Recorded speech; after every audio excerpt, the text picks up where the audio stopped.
বটুকেশ্বর দত্ত একজন তরুণ বিপ্লবী।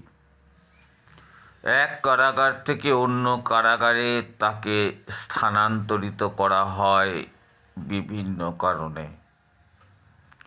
তারা যে ধরনের ঘটনা ঘটিয়েছিল ভারতীয় স্বাধীনতা সংগ্রামে ব্রিটিশদের বিরুদ্ধে, তাই ব্রিটিশরা তাদেরকে আর ভরসা করতে পারেনি। তাই কোনো কারাগারেই তাদেরকে বন্দি অবস্থায় বেশি দিন রাখতে চায়নি। 1924 সালে বটুকেশ্বর, ভগৎ সিং এবং চন্দ্রশেখর আজাদের এই তিনজনের একত্রিত হয়ে অ্যাসেম্বলিতে মিলিত হয়ে সেখানে বোমা নিক্ষেপ করেছিলেন। যদিও সেই বোমা ছিল ধোঁয়া বোমা হিসাবেই পরিচিত, তবুও সেখানে তাদেরকে আটক করা হয় এবং পরবর্তীকালে তাদেরকে গ্রেপ্তার দেখানো হয়েছিল। 8ই এপ্রিল 1929 সালে কেন্দ্রীয় আইনসভায় দুটি বিলের প্রতিবাদে তাদের এই ধরনের আচরণ ছিল। বোমা নিক্ষেপের সময় ইনকিলাব জিন্দাবাদ স্লোগান তোলা হয় এবং লিফলেট ছড়িয়ে দেওয়া হয় সারা অ্যাসেম্বলিতে।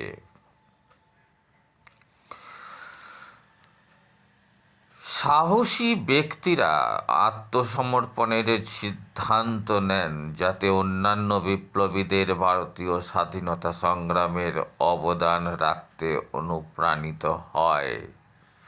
তাকে যাবজ্জীবন কারাদণ্ড দেওয়া হয় এবং ভগৎ সিংয়ের ফাঁসির আদেশ দেওয়া হয়। কিন্তু বটুকেশ্বর দত্তকে এখানে রাখতে চায়নি ব্রিটিশ পুলিশ। তাকে পাঠানো হয় আন্দামানে এবং সেখানেই তাকে অত্যাচারের পর অত্যাচার করা হয়। বটুকেশ্বর দত্তকে অন্যান্য কালাপানির বন্দীদের মতো নৃশংস ঔপনিবেশিক অত্যাচারের সম্মুখীন হতে হয়েছিল। রাজনৈতিক বন্দীদের সাথে অমানবিক আচরণ এবং জেলের বৈষম্যমূলক অমানবিক অবস্থার বিরুদ্ধে তিনি অনশন শুরু করেন।